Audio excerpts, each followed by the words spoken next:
Hey, J-Bros popping in. This video here, I get asked this question quite a bit, and I'm going to try to address it as best as I can. What we're going to talk about is the issue of, let's say, starting with the CRT.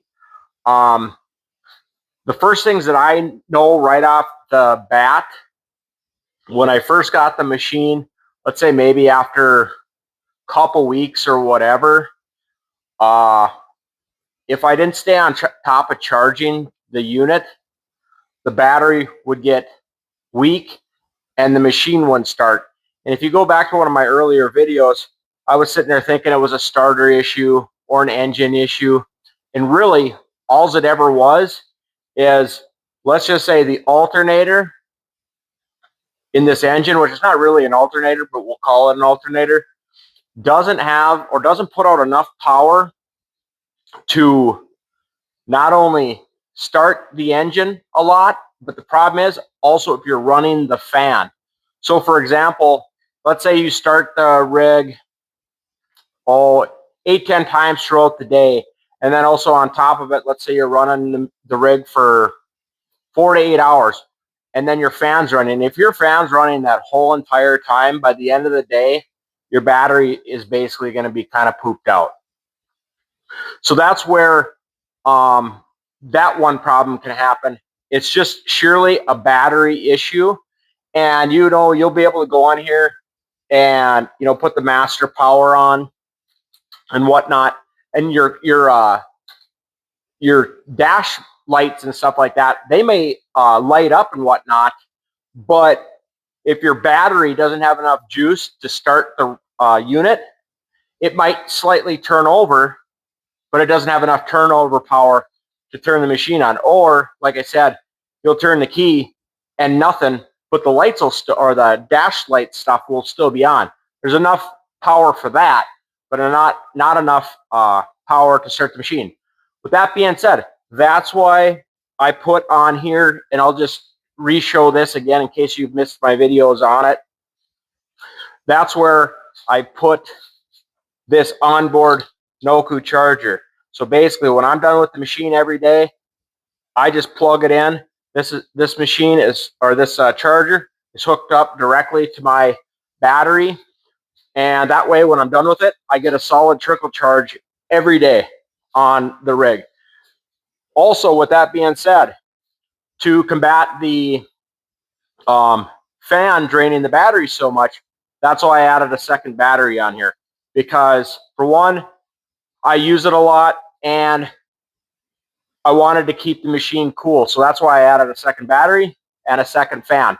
And that really was a game changer as far as the machine just being able to run, all day, let's say. That's kind of the battery issue of starting stuff that you might get the machine early on, and it's kind of playing games with you where you're like, God, is it? You're thinking it's worse than it is, but that's kind of where I was at one point. The other thing can very well be just as simple as getting an electric fuel pump. A lot of people have went that way. I have not had to on my machine, so I'm just kind of leaving my rig because it works. Why try to fix something that's not broken? But that's what other people have done as well. They've added the electric fuel pumps, and I've heard that they've just had great luck with that. So those are probably, I would say, a few of the issues that could flare up for you. I can't guarantee on any of that, but that's what I would start with. I would start with, if you have your battery charged overnight and you're having that same issue, that's really weird that the machine's not going to start up. Usually it's a battery issue, and the batteries that these come with, obviously they're trying to cut costs and save money. Not the best batteries out there. But that's kind of to address the starting of the machine. I hope that helps, because in all honesty, once again, these machines, these engines are not super complex rigs. You stay on top of your oil changes, put your dipsticks in, all that stuff, clean out your air filters. There's really not a whole lot to these engines. And as far as I'm concerned, there's so many of these 739cc engines out there for the small amount of people that have had issues with these engines.